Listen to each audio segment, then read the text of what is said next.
Well, it certainly was very different to what it is today. There were no houses on all those hills. We looked out onto just over that pillar.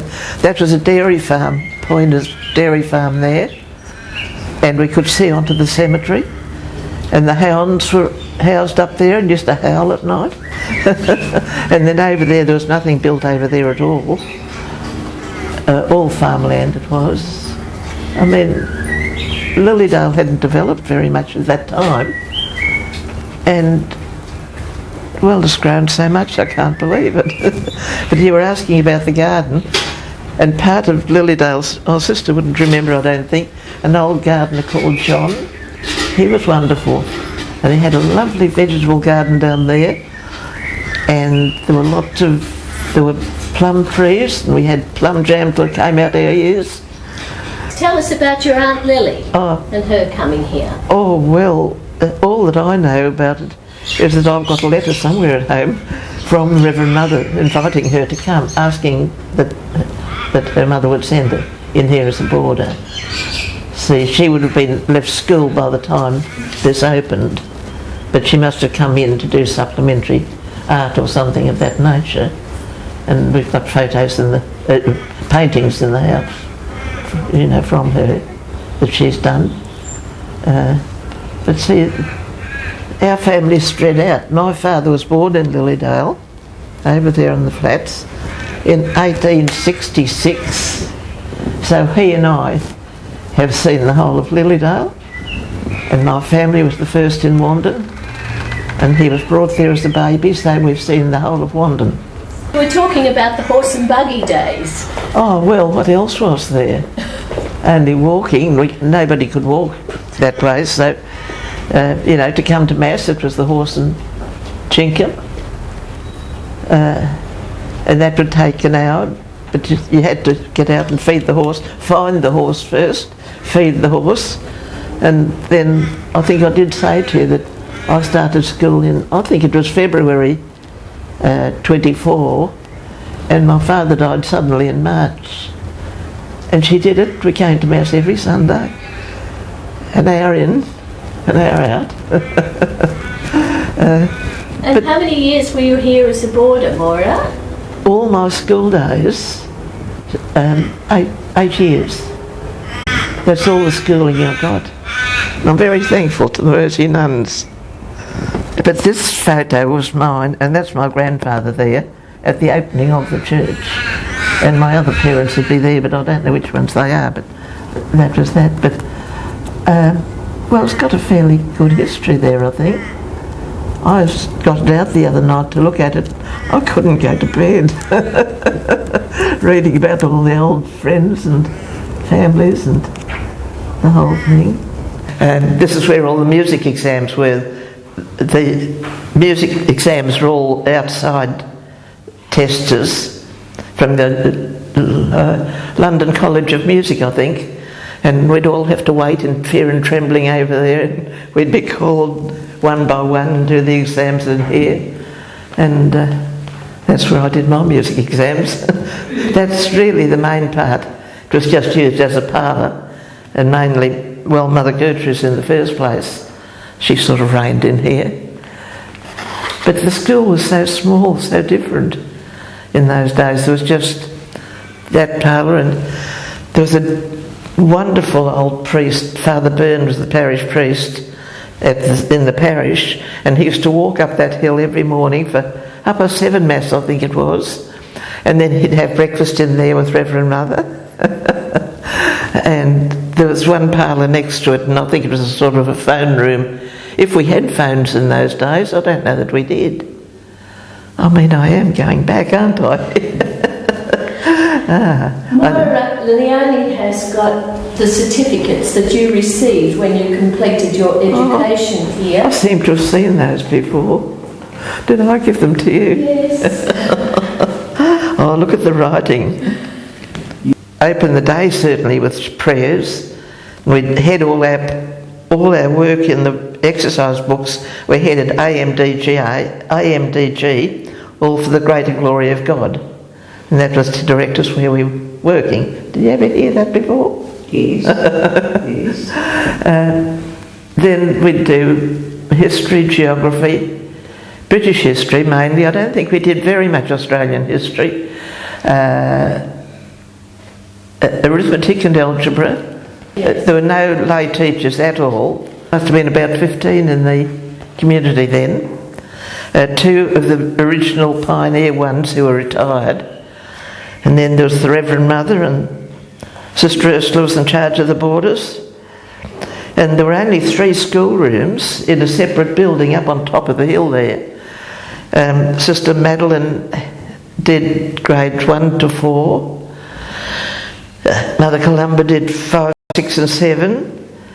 And then it must have been a bit later, Reverend Mother Eta, after she followed Mother Gertrude, she and Sister Martina taught grade 8 to leaving, and that was the whole school, except that they had the primary school too at the foot of the hill. Talk about stairs today. There was a straight line of steps up from the bottom of the road up to here. We'd be up and down those. In the crocodile, we used to go out in crocodile. Do they ever go out in a crocodile these days? On Sunday afternoon we'd go somewhere to keep us out of mischief, maybe to the cemetery. There were 4 of the nuns here in those days were lay nuns. They weren't professed fully, they were professed as domestics, and they were not called Sister Mary anyone. They were Sister Clare, Sister Cyril, Sister Magdalene and Sister Martha, and they did everything. They did everything for the dairy and the laundry and the cooking. I think we'd have class to begin at 9 o'clock, and we'd have a break in the morning. I think we used to have sort of bread and jam spread out in the room I came through, and we could help ourselves to that. And then a midday dinner in that room, and then we'd come out about 3:30 or 4, I think, and we had a recreation ground down, where the hall is now, somewhere there. We had boys only until grade 4. So there were no football grounds, but there were basketball grounds and tennis courts and a game called Figaro. It's a little bit like cricket. And then we'd come in again to study about 5 o'clock, do homework, and then have dinner, I think about 6 or tea. And the younger ones would go to bed then, but the older ones would do some more study till 8 o'clock. Then they'd have recreation for an hour till 9 o'clock, and then it'd be bed. And we slept in balconies, in dormitories and balconies. I slept on that balcony, wherever it is up there, for many years. It's a wonder I didn't get blown away. It blew and blew and blew. So the balconies were open? They were, and they had blinds first, but they got blown to bits. And in the end they got louvers. But that wasn't until much later. No, you were in the rugged era. Yes, well, oh dear. And there'd usually be a nun sleeping in each dormitory with us in the corner. So that was more or less our day. Now, Moira, would you like to look at these 3 photos we have? Now, this is the photo we've been using to launch our old collegians, with the train line at the back and so on. Do you remember wearing clothes like that? I don't think I would have been here in those days. No, 1896. But that's looking out the back there, that's that hill there.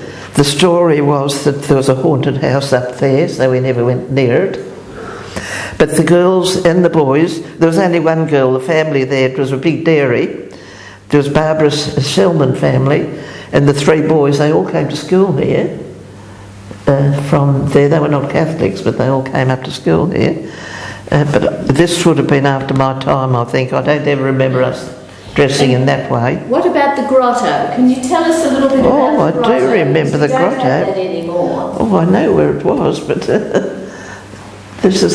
it was just up on the rise a bit. There was a lawn across there, and just behind the chapel a bit. It was just up on the lawn there, and it was Those things were popular these days. I don't think you have anything like them these days, do you? You only went home once a month? Yes. And how did you go home before the train? Well, Mum had to come with the horse and cart and get me. You know, that took her at least an hour each way to come, to travel, and take me home, and then take me back on Sunday. When I think of it, poor Mum, she really did a tremendous job.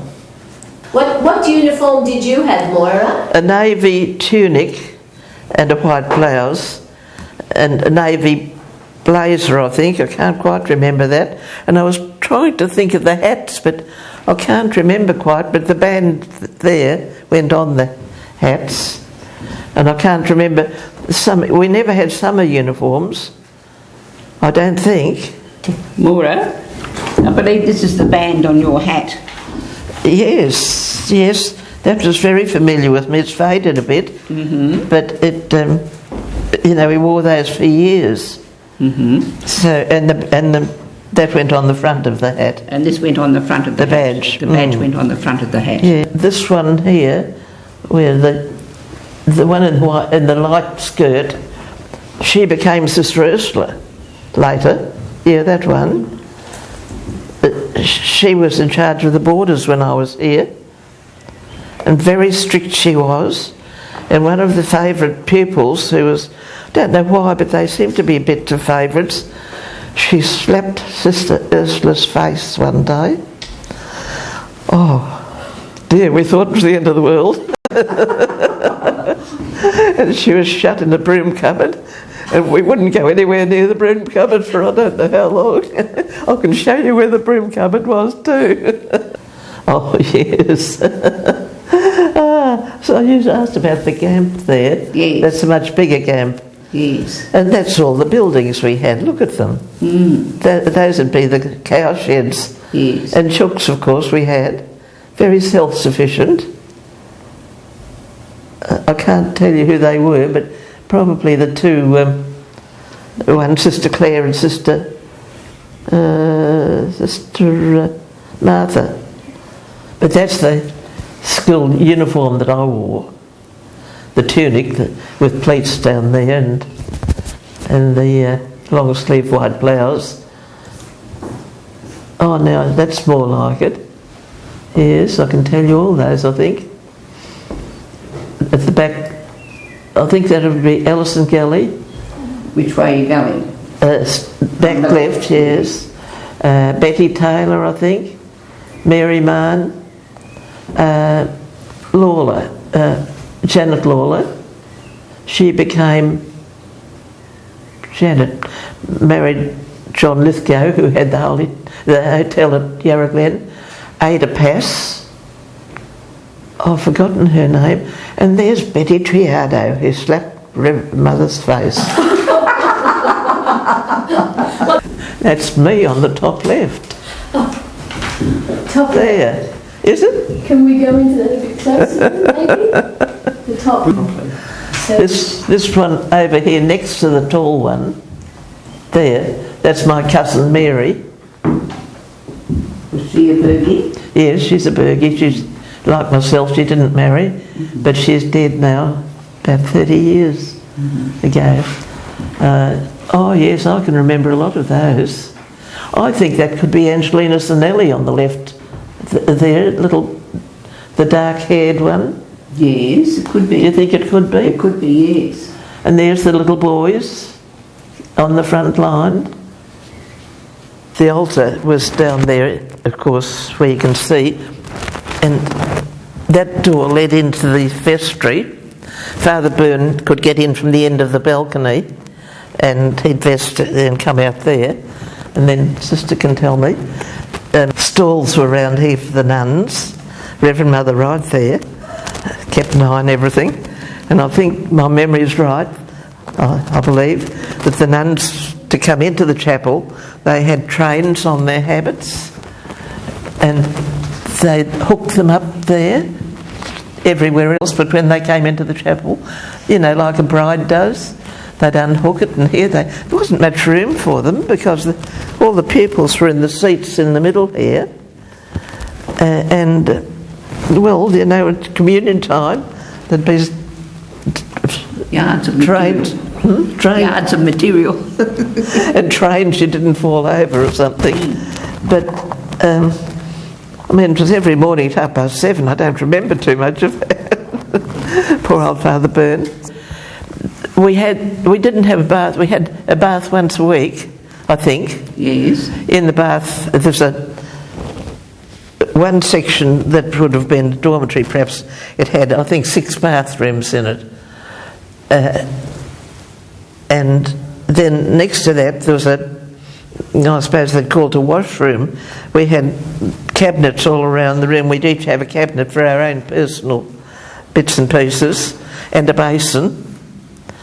And we'd have to fill the basin at the tap and just have a wash in the morning. And you'd get hot water if you got up when you were told to get up. But if you didn't get out of bed in time, you'd only get cold water. So. Well, you're the second generation of Burgies. Yes, that's right. Here. Now, there are Burgies who are coming again in the future. We're up to nearly the 5th generation, are we? Well, if they come, I've got 2 Lorraine's grandchildren. The 2 have just started school at St Mary's. Yes. So presumably they'll come here. Their parents came here. So presumably they will. And your years here were happy, weren't they? Happy years? Yes and no. I did want to be home. I was very homesick always, I think. But it's not because of this. I was happy. And I did reasonably well, I think, in the classes. But I was very timid, very shy. And didn't try to make myself known at all. Kept out of sight. But yes, I was happy. But I would have been happy at home too. It was a long way from home, you know, in those times. This was the etiquette lecture that we had, and one of the things was that no lady would ever be seen on the street without her hat and gloves on. Now that's only 88 years ago. A very large number of non-Catholics here too, and even one Jewish girl. And she had relations here, called a place called the Duck Swamp, and she could go there at weekends. And the non-Catholics had to learn the Bible. That's, you know, when we got religious instruction, they studied the Bible. And if it could be worked, if somebody could go with them, they could. And church was same time down there in the Church of England. They could go to the Church of England then, which was really quite good. I mean? Well, I shouldn't finish without saying my gratitude to the Sisters of Mercy. They really were tough times, weren't they? You never got paid. They never got paid for anything they did. And they worked and worked and worked. Never got us holiday as far as I know. Did you ever get a holiday? Not in those days. No. And you'd be together with... didn't get away from anyone. You know how people get on your nerves or something like that. They were just there all day and all night. And they were wonderful to us, and I think they gave us a good basic education. I remember being told that they were educating us to be able to educate ourselves, which is a good way of looking at it. You don't need a lot of these things they learn these days. There's time for you to learn those things yourself. You need the basic training.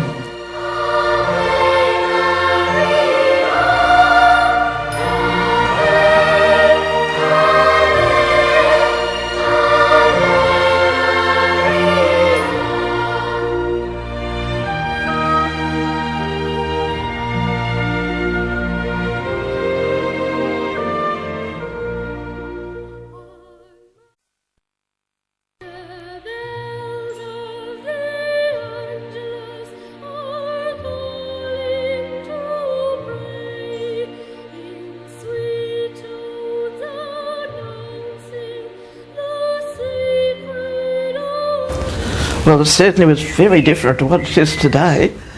There were no houses on all those hills. We looked out onto just over that pillar. That was a dairy farm, Pointer's dairy farm there, and we could see onto the cemetery. And the hounds were housed up there and used to howl at night. And then over there was nothing built over there at all farmland it was. I mean, Lilydale hadn't developed very much at that time, and well, it's grown so much I can't believe it. But you were asking about the garden, and part of Lilydale's, our sister wouldn't remember, I don't think, an old gardener called John. He was wonderful, and he had a lovely vegetable garden down there, and there were plum trees, and we had plum jam till it came out our ears. Tell us about your Aunt Lily and her coming here. Oh, well, all that I know about it is that I've got a letter somewhere